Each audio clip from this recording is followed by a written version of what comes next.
ஜோதிட ரகசியங்கள் யூடியூப் சேனல்களுக்கு அனைவருக்கும் வணக்கம். நம்ம இன்னைக்கு பார்க்கக்கூடியது அறிந்த மூலிகளும் அறியாத விஷயங்கள்ங்கிற தலைப்புல நிறைய பார்த்துட்டு இருக்கோம். இது உங்க எல்லாத்துக்குமே தெரியும். சிற்ற ஆமணக்குன்னு சொல்லுவாங்க. ஆமணக்குல ரெண்டு வகை இருக்கு. ஒன்று சிற்ற ஆமணக்கு, இன்னொன்று பெரிய ஆமணக்கு.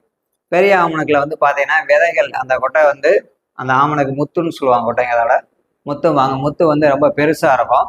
இதுல வந்து ரொம்ப சிறுசா இருக்கும். சரிங்களா? அந்த சின்ன ஆமணக்கு இருக்கக்கூடிய அந்த இதுக்கு வந்து பார்த்தீங்கன்னா பசியும் பேரு.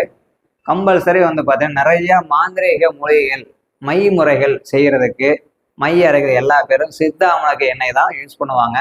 அது பழைய மாந்திரிகள் அந்த மூலம் எடுத்து பயன்படுத்தணும் பார்த்தீங்கன்னாலும் தெரியும்.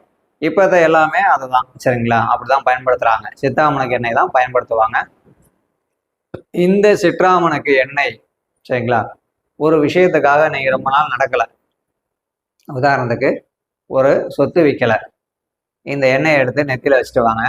தொடர்ந்து 18 வாரம் சரிங்களா, 18 வாரம் ஞாயிற்றுக்கிழமை இந்த எண்ணெயை எடுத்து நெத்தியில வச்சுட்டு வலது புறத்தை தடவிட்டு வாங்க.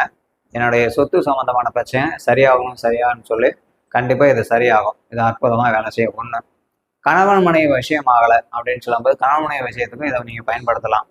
அதே மாதிரி பார்த்தீங்கன்னா வியாபார விஷயம், உங்களுக்கு வியாபாரமே ஆகலை அப்படிங்கிறாங்க இல்லையா, ரொம்ப வியாபாரத்துக்கு ஜன விஷயம் ஆக மாட்டேங்குது சார், கூட்டமே வர மாட்டேங்குது சார் அப்படிங்கிறவங்களுக்கு இந்த எண்ணெயை நீங்க பயன்படுத்தலாம். இது ஒரு அற்புதமான விஷயம்.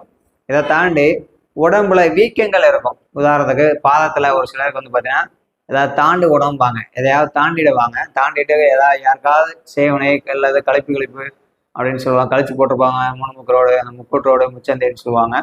அங்கெல்லாம் கழிச்சு போட்டதை தாண்டி ஒரு சிலருக்கு கொப்பளம் வந்திருக்கும். கால் கை உடம்புல எங்க வேண்டாலும் பெரும்பாலும் காலில் வரும். அந்த மாதிரி வரக்கூடிய கொப்பளங்கள் வீக்கங்களுக்கு வந்து இந்த இலைய வணக்கி சரிங்களா, வணக்கி அப்படியே நீங்க வச்சு கட்டினீங்கன்னா 2 நாள் அல்லது 3 நாள்ல அந்த இடத்துல கொப்பளம் உடஞ்சிரும், அல்லது அந்த கொப்பளம் அப்படியே அமுங்கி சரியாயிரும். அப்படியேப்பட்ட கொப்பளத்துக்கும் ஒரு அற்புதமான மருந்து. அது மட்டும் இல்லாம இது வந்து வியாபார விஷயத்தை உண்டு பண்ணி ஜன விஷயத்தை ஈர்த்து கொடுக்கக்கூடியது. அப்ப வியாபாரம் செய்யக்கூடிய இடத்துல கூட்டமே வரலைங்கும் போது இந்த எண்ணெயை பயன்படுத்துங்க.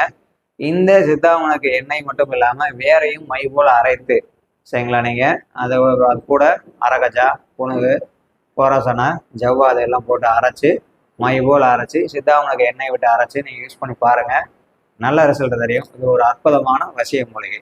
சரிங்களா? நீங்க எப்படி வேணாலும் இதை பயன்படுத்திக்கலாம். கிட்டத்தட்ட 6 வகையா பயன்படுத்தலாம். எப்போ எப்படி பயன்படுத்தணும்னு என்னுடைய கான்டாக்ட் நம்பர் ஸ்க்ரீன்ல தெரியுது. அந்த நம்பருக்கு கால் பண்ணுங்க. ஃபோன் பண்ணி எடுக்கலாட்டி வாட்ஸ்அப்பில் அதே நம்பருக்கு மெசேஜ் பண்ணுங்க.